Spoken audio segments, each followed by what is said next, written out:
English വെറും ആശയവിനിമയത്തിനുള്ള ഒരു മാധ്യമം മാത്രമാണ്. പറഞ്ഞു വന്നത് ഇംഗ്ലീഷ് ഭാഷ നേതൃഗുണങ്ങൾ അളക്കാനുള്ള ഒരു മാനദണ്ഡമല്ല എന്നാണ്. ഇംഗ്ലീഷിൽ പ്രാവീണ്യമുള്ളതുകൊണ്ട് മാത്രം ഒരാൾ നല്ല നേതാവാകുന്നില്ല. അങ്ങനെയാണെങ്കിൽ ശശി തരൂർ രാഹുൽ ഗാന്ധിയേക്കാൾ നല്ലൊരു നേതാവായിരിക്കണ്ടേ? അത് കോൺഗ്രസ്സുകാർ സമ്മതിക്കുന്നുണ്ടോ? ജനങ്ങളോടൊപ്പം നിൽക്കുന്നതും അനീതിക്കെതിരെ പോരാടുന്നതും സാമൂഹിക പ്രതിസന്ധികളിൽ ഇടപെടുന്നതുമാണ് യഥാർത്ഥ നേതാക്കളെ സൃഷ്ടിക്കുന്നത്. റഹീം എന്ന രാഷ്ട്രീയ പ്രവർത്തകന്റെ രാഷ്ട്രീയ നിരീക്ഷണത്തെയോ അയാളുടെ രാഷ്ട്രീയ പ്രവർത്തനങ്ങളെയോ നിങ്ങൾ വിമർശിക്കൂ, പരിഹസിക്കൂ. അല്ലാതെ അയാളുടെ ഭാഷാപരമായ പരിമിതികളെ ട്രോൾ ചെയ്യപ്പെടുന്നത് അത്ര നല്ല കാര്യമല്ല. റഹീം പ്രതിനിധാനം ചെയ്യുന്ന സാധാരണക്കാരായ ജനങ്ങളോട് അദ്ദേഹത്തിന് അറിയാവുന്ന ഭാഷയിൽ അദ്ദേഹം നല്ല വൃത്തിയായി സംസാരിക്കുന്നുണ്ട്. ലീഗുകാരും കോൺഗ്രസ്സുകാരും ഒക്കെ ഇക്കാര്യത്തിൽ അദ്ദേഹത്തിൻ്റെ പിറകിൽ നിൽക്കുകയേ ഉള്ളൂ. ഞാൻ നിങ്ങൾക്കൊരു കഥ പറഞ്ഞു തരാം, ഒരു കാഴ്ചയും കാണിക്കാം. ഉമ്മൻചാണ്ടി സർക്കാർ 2011 അധികാരത്തിലേറിയ സമയം. അധികാരത്തിലേറി തുടക്കകാലത്ത് തന്നെ വളരെ വിവാദമായ ഒരു തീരുമാനം ഉമ്മൻചാണ്ടി സർക്കാർ കൈക്കൊണ്ടിരുന്നു. നിങ്ങൾക്ക് പലർക്കും ഓർമ്മ കാണും, നിർമ്മൽ മാധവ് എന്ന വിദ്യാർത്ഥിക്ക് കോഴിക്കോട് ഗവൺമെൻറ് എഞ്ചിനീയറിംഗ് കോളേജിൽ മെക്കാനിക്കൽ എഞ്ചിനീയറിംഗിന് 5ാം സെമസ്റ്ററിലേക്ക് നേരിട്ട് പ്രവേശനം നൽകിയ ഒരു സംഭവം. സർവകലാശാല ചട്ടങ്ങൾ ലംഘിച്ചുകൊണ്ട് അന്നത്തെ മുഖ്യമന്ത്രി ഉമ്മൻചാണ്ടിയുടെ പ്രത്യേക താൽപ്പര്യപ്രകാരമാണ് ഈ പിൻവാതിൽ പ്രവേശനം നടന്നത്. സാധാരണ ഒരു വിദ്യാർത്ഥിക്ക് സർക്കാർ കോളേജിൽ അഡ്മിഷൻ നൽകുന്നതിന് ഇപ്പോൾ എന്താ പ്രശ്നമെന്ന് ഇന്ന് ഈ സംഭവത്തെക്കുറിച്ച് വലിയ ധാരണയില്ലാത്തവർ ചോദിക്കും. എൻട്രൻസ് പരീക്ഷയിൽ 22,000-ന് മുകളിൽ റാങ്കുണ്ടായിരുന്ന നിർമ്മൽ മാധവിന് 2000-ൽ താഴെ റാങ്കുള്ളവർ മാത്രം പഠിക്കുന്ന സർക്കാർ കോളേജിൽ പ്രവേശനം നൽകി എന്നുള്ളതാണ് പ്രധാന പ്രശ്നം.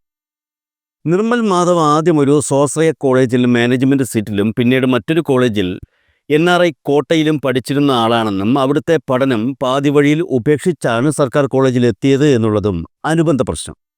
ഇപ്പോൾ മനസ്സിലായല്ലോ സംഗതി അത്ര ചെറിയ വിഷയമല്ല എന്ന്. പഠിച്ചിരുന്ന കോളേജിൽ വച്ച് റാഗിങ്ങിനും SFI പ്രവർത്തകരുടെ ഭീഷണിക്കും ഇരയായതിനെ തുടർന്ന് നിർമ്മൽ മാധവ് പഠനം തുടരാൻ സാധിച്ചിരുന്നില്ല എന്നാണ് ഉമ്മൻചാണ്ടി സർക്കാർ പറഞ്ഞിരുന്നത്. മാനുഷിക പരിഗണന വച്ചാണ് സർക്കാർ കോളേജിൽ പ്രവേശനം നൽകിയതെന്നാണ് ഉമ്മൻചാണ്ടി അന്ന് വാദിച്ചത്. എന്നാൽ കഷ്ടപ്പെട്ട് പഠിച്ച് മെരിറ്റിൽ അഡ്മിഷൻ നേടുന്ന സാധാരണക്കാരായ കുട്ടികളെ പരിഹസിക്കുന്ന രീതിയിലുള്ള സർക്കാർ ഇടപെടലിനെതിരെ SFI രംഗത്തിറങ്ങി. 2011 ഒക്ടോബർ 10 തിങ്കളാഴ്ച Kozhikode west hill government engineering കോളേജിന് മുന്നിൽ SFI പ്രവർത്തകർ സമരവുമായി എത്തി. സർവകലാശാല ചട്ടങ്ങൾ ലംഘിച്ച് നിർമ്മൽ മാധവിന് കോളേജിൽ പ്രവേശനം നൽകി എന്ന് ആരോപിച്ച് SFI പ്രവർത്തകർ നടത്തിയ ആ സമരം സംഘർഷത്തിൽ കലാശിക്കുകയായിരുന്നു. സമരത്തിന് നേരെ പോലീസ് ലാത്തിച്ചാർജും കണ്ണീർ വാതകവും പ്രയോഗിച്ചു. അന്ന് കോഴിക്കോട് നോർത്ത് അസിസ്റ്റന്റ് കമ്മീഷണറായിരുന്ന രാധാകൃഷ്ണപിള്ള ആകാശത്തേക്ക് വെടിവെച്ചു. മാത്രമല്ല SFI പ്രവർത്തകർക്ക് നേരെ രാധാകൃഷ്ണപിള്ള തോക്ക് ചൂണ്ടി എന്ന ആരോപണവും അന്ന് ഉയർന്നിരുന്നു. സംഘർഷത്തിൽ അന്നത്തെ SFI സംസ്ഥാന സെക്രട്ടറി P. ബിജു ഉൾപ്പെടെയുള്ള നിരവധി വിദ്യാർത്ഥികൾക്ക് പരിക്കേറ്റിരുന്നു. ബിജുവിൻ്റെ തലയ്ക്കാണ് പരിക്കേറ്റത്. സംഭവത്തെ തുടർന്ന് പിറ്റേ ദിവസം, അതായത് 2011 ഒക്ടോബർ 11-ാം തീയതി സംസ്ഥാന വ്യാപകമായി SFI പഠിപ്പ് മുടക്കി. 2 ദിവസത്തിന് ശേഷം ഇതേ വിഷയത്തിൽ SFI തിരുവനന്തപുരം ജില്ലാ കമ്മിറ്റി സെക്രട്ടേറിയറ്റിലേക്ക് ഒരു മാർച്ച് നടത്തി. അന്ന് ആ മാർച്ച് ഉദ്ഘാടനം ചെയ്തത് SFI തിരുവനന്തപുരം ജില്ലാ പ്രസിഡന്റായിരുന്ന റഹീം ആയിരുന്നു. ഈ പ്രതിഷേധത്തിന് ആധാരമായ വിഷയം ഇത് കേരളത്തിനാകെ അറിയാവുന്നതാണ്. ഇന്നലെ കേരളത്തിന്റെ മനസാക്ഷിയാകെ അമ്പരപ്പിക്കുന്ന, നമ്മുടെ ഈ നഗ്നനേത്രങ്ങൾ കൊണ്ട് കാണുന്നത് സത്യമാണോ എന്ന് കണ്ണടച്ചു തുറന്ന് മലയാളികൾ പലയാവർത്തി ശരി തന്നെയാണോ, അതേ ഈ കണ്ടിരിക്കുന്ന നമുക്ക് വല്ലതും പറ്റിയതാണോ എന്ന് പലയാവർത്തി ടെലിവിഷനിലേക്ക് നോക്കിപ്പോയൊരു ദൃശ്യം. നേരത്തെ സഖാവ് ബെണ്ടാറിനോട് സൂചിപ്പിച്ചതുപോലെ ഒരു അസിസ്റ്റന്റ് കമ്മീഷണർ തോക്കെടുക്കുന്നു, വെടിവെക്കുന്നു. നിങ്ങൾ നോക്കൂ, നമ്മുടെ ഈ മാർച്ച് ഇവിടെ നിന്ന് കടന്നു വരുമ്പോൾ ഇവിടെ എല്ലാം എന്തെല്ലാം സജ്ജീകരണങ്ങളായി അമ്മമാർ ഒരുക്കിയിരിക്കുന്നത്. ജലപീരങ്കി, എല്ലാ സർവ്വസന്നാഹങ്ങളുമായി പോലീസ് നിൽക്കുമ്പോൾ ഞങ്ങൾ ഇതേ പുരസ്സരം ചോദിക്കുന്നു. ഇന്നലെ അവിടെ നിർമ്മൽ മാധവ് കോളേജിനകത്തേക്ക് വരുന്നത് നന്നായിട്ട് പോലീസിനറിയാം. പോലീസിന്റെ അകമ്പടിയോടുകൂടിയാണ് നിർമ്മൽ മാധവ് ക്യാമ്പസിനകത്തേക്ക് പിൻവാതിലൂടെ കടന്നു വരുന്നത്. സ്വാഭാവികമായിട്ടും മുൻവശത്ത് സമാധാനപരമായിരിക്കുന്ന SFI പ്രവർത്തകർ നിർമ്മൽ മാധവ് കോളേജിനകത്ത് പ്രവേശിച്ചു എന്നറിഞ്ഞാൽ സ്വാഭാവികമായി പ്രതിഷേധം രൂക്ഷമാകുമെന്നുള്ള ഒരു സാമാന്യബോധം പോലീസിനുണ്ട്, ഏതൊരാൾക്കുമുണ്ട്. അപ്പോൾ സ്വാഭാവികമായിട്ടും പ്രതിഷേധം രൂക്ഷമായാൽ ഇത്തരത്തിലുള്ള ഏതെങ്കിലും ഒരു സന്നാഹം, ജലപീരങ്കി, ഇല്ലെങ്കിൽ ഒരു മാർച്ചിനെ, ഒരു പ്രക്ഷോഭത്തെ നേരിടാൻ വേണ്ടി പോലീസ് സാധാരണഗതിയിൽ ഒരുക്കേണ്ട എന്തെങ്കിലും ഒരു മെഷർമെന്റ് അവിടെ ഉണ്ടായിരുന്നു. പക്ഷെ ഉണ്ടായിരുന്നത് കൈത്തോക്കായിരുന്നു. കൈത്തോക്കുമായി ചാടിയിറങ്ങുന്നു. വിദ്യാർത്ഥികൾക്കു നേരെ പിന്തിരിഞ്ഞു പോകുന്ന വിദ്യാർത്ഥികളുടെ മാറിനു നേർക്ക് വിരൽ ചൂണ്ടി രാധാകൃഷ്ണപിള്ള എന്ന ഒരു പോലീസ് ഓഫീസർ പേ പിടിച്ച നായയെ പോലെ വെടിവെക്കുകയാണ്. പ്രിയമുള്ളവരെ, 100 ദിനം കടന്നു പോകുന്നു. ഉമ്മൻചാണ്ടി പറഞ്ഞത് തേനൊഴുക്കും പാലൊഴുക്കും എന്നാണ്. 24 മണിക്കൂറും തുറന്നിരിക്കുന്ന ഈ തുവള്ള കൊട്ടാരത്തിനകത്തെ ഉമ്മൻചാണ്ടിയുടെ ഓഫീസ് 100 ദിവസം കൊണ്ട് 3.25 കോടി മലയാളികൾക്ക് സംഭാവന ചെയ്തത് പനി പിടിച്ച നാട്ടുകാരെയും പേ പിടിച്ച പോലീസുകാരെയുമാണ്. ഇവിടെ നാട്ടുകാർക്കാകെ പനി, പൊള്ളുന്ന പനി, പോലീസുകാർക്കാകെ ഭ്രാന്ത്, പേയിളകിയ ഭ്രാന്ത്. ഇവിടെ തിരുവനന്തപുരത്ത് ഒരു ഓഫീസർ രാജ്പാൽ വീണ, അങ്ങപ്പുറത്ത് കോഴിക്കോട്ടൊരുത്തൻ സാക്ഷാൽ രാധാകൃഷ്ണ പിള്ള. ഇന്നലെ നോക്കൂ, ഇന്നലെ രാത്രിയിൽ ബസ്സിനകത്ത് സഞ്ചരിക്കുന്ന ഒരു സാധാരണക്കാരനായ യാത്രക്കാരനെ ഒരു പോലീസുകാരൻ കെ സുധാകരൻ എന്ന ഗുണ്ടയായ കോൺഗ്രസ് നേതാവ് MP അയാളുടെ ഗൺമാൻ അടിച്ചു പോന്നു. പോലീസുകാർക്കെല്ലാം പേയാ. ഉമ്മൻചാണ്ടിയുടെ ഭരണമത. ആ പേ പിടിച്ച നായ്ക്കളെ വീട്ടിൽ വെച്ച് വളർത്തുകയാണ് ഉമ്മൻചാണ്ടി. അതാ പ്രശ്നം.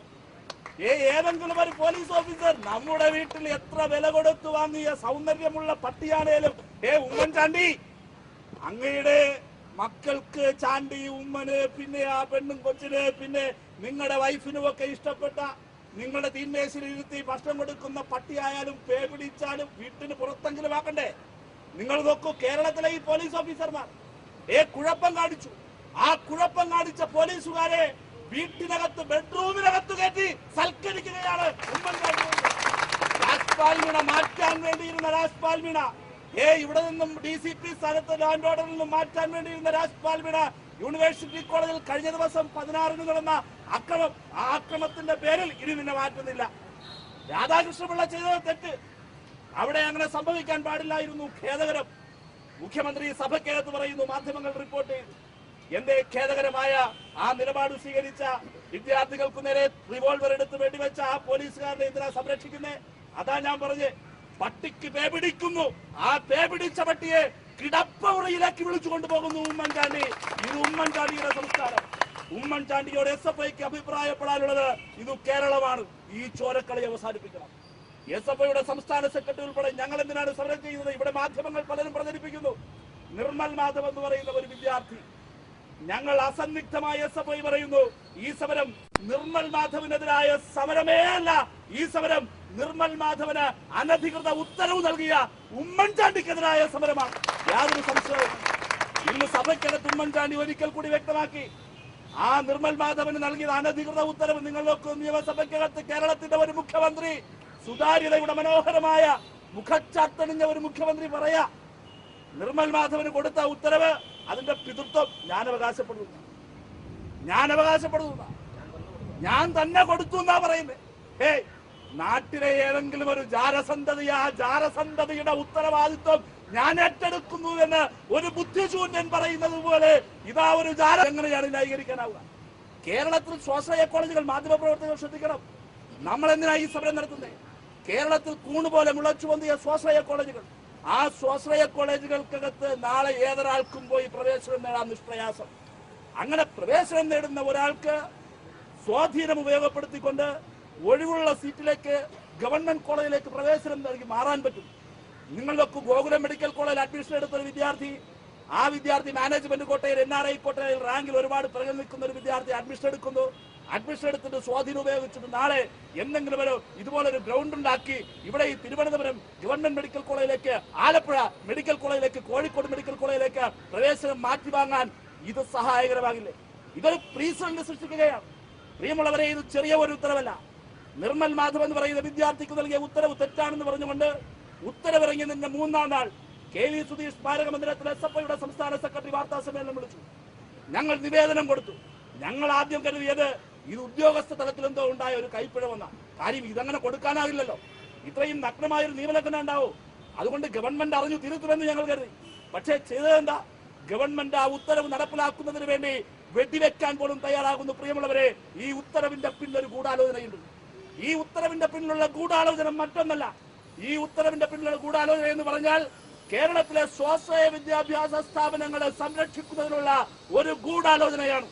കാരണം ഇതുപോലെ ഒരു നടപടിയെടുത്ത് ഒരു പ്രസിഡന്റ് സൃഷ്ടിച്ചാൽ, ഒരു സംഭവത്തെ സൃഷ്ടിച്ചാൽ ഇത് പ്രസിഡന്റായി ഉയർത്തിപ്പിടിച്ചുകൊണ്ട് നാളെ ഏതൊരു വിദ്യാർത്ഥിക്കും സ്വാശ്രയ കോളേജിൽ കോഴ കൊടുത്ത് പ്രവേശനം നേടുകയും ആ സ്വാശ്രയ കോളേജിൽ നിന്ന് ഗവൺമെന്റ് സ്ഥാപനങ്ങളിലേക്ക് പ്രവേശനം മാറിപ്പോകാനും കഴിയുന്ന ഒരു സാഹചര്യം സൃഷ്ടിക്കുന്നതിനുള്ള വളരെ ബോധപൂർവമായ മാനേജ്മെന്റിന് വേണ്ടിയുള്ള UDFിന്റെ ഒരു ഗൂഢാലോചനയാണ് ഇതിന്റെ പിന്നിൽ. ഒരു വശത്തുകൂടി നഗ്നമായ നിയമലംഘനം നടക്കുന്നു. 3ാം ക്ലാസ്സിൽ തോറ്റ കുട്ടിയെ 5ാം ക്ലാസ്സിൽ നേരിട്ട് ഹെഡ് മിസ്ട്രസിന്റെ വീട്ടിലെ ജോലിക്ക് കിട്ടുന്ന കൊച്ചിനെ ആക്കുന്നത് പോലെയാണ് ഉമ്മൻചാണ്ടി 3ാം സെമസ്റ്റർ തോറ്റുപോയി, 3ാം സെമസ്റ്റർ വിട്ടുപോയ ഒരുത്തര 5ാം സെമസ്റ്ററിലാക്കുന്നത്. എല്ലാ തരത്തിലും നിയമലംഘനം. പ്രിയമുള്ളവരെ, ഒരു വശത്തുകൂടി നഗ്നമായ നിയമലംഘനം, ഒരു വശത്തുകൂടി നഗ്നമായ അഴിമതിയും നിയമലംഘനവും നടത്തി ഒരു വിദ്യാർത്ഥിയെ പ്രവേശിക്കുന്നു.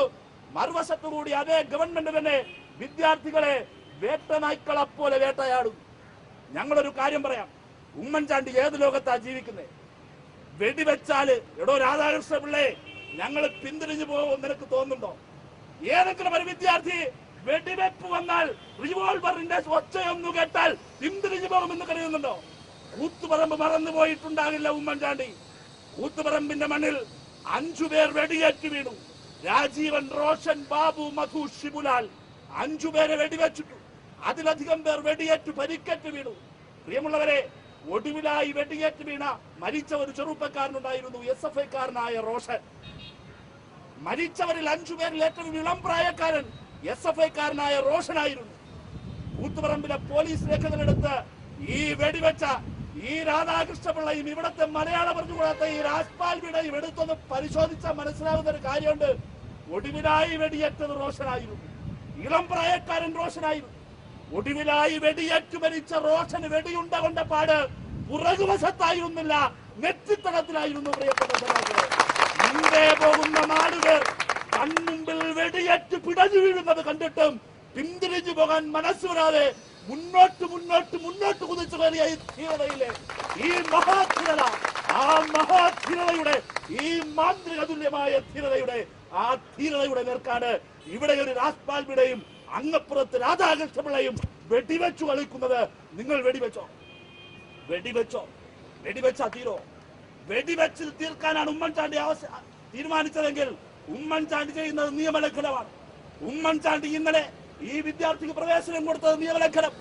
ഞാൻ ചോദിക്കട്ടെ, എന്ന് മാനദണ്ഡങ്ങളും നടപടിക്രമങ്ങളും പാലിച്ചിട്ട അഡീഷണൽ മജിസ്ട്രേറ്റിന്റെ അനുമതി വേണമല്ലോ വെടിവെക്കണേ. ഉമ്മൻചാണ്ടിയുടെ കയ്യിലെ പോലീസിന്റെ കയ്യിൽ തോക്കുണ്ടെങ്കിൽ തോക്കൊരു കളിപ്പാട്ടത്തെ പോലെ റോഡിലിറങ്ങി വെടിവെച്ചു കളിക്കാനാകില്ലല്ലോ, അങ്ങനെയാകില്ലല്ലോ. അപ്പോൾ വെടിവെക്കണമെങ്കിൽ മജിസ്ട്രേറ്റിന്റെ അനുമതി വേണം. മജിസ്ട്രേറ്റിന്റെ അനുമതി ഇല്ലാതെയാണ് ഇന്നലെ വെടിവെച്ചത്. മജിസ്ട്രേറ്റിന്റെ അനുമതിയില്ല എന്ന് മാത്രമല്ല, വെടിവെപ്പിന് ആവശ്യമായ ഒരു സാഹചര്യങ്ങളും അവിടെയില്ല. പോലീസ് നിയമപ്രകാരം പറയുന്ന എല്ലാ കാര്യങ്ങളെയും ലംഘിച്ചുകൊണ്ട് വെടിവെപ്പ് നടത്തി. ഉമ്മൻചാണ്ടിയോട് ഞങ്ങളൊരു കാര്യം പറയാം, ഉമ്മൻചാണ്ടി നിയമം ലംഘിച്ച് SFIക്കാർക്കു നേരെ തോക്കു ചൂണ്ടിയാൽ ഉമ്മൻചാണ്ടിക്കെതിരെയും നിയമം ലംഘിച്ചുകൊണ്ട് എല്ലാ ജനാധിപത്യ മര്യാദകളും ലംഘിച്ചുകൊണ്ട് SFI നിലപാടെടുക്കേണ്ടി വരും.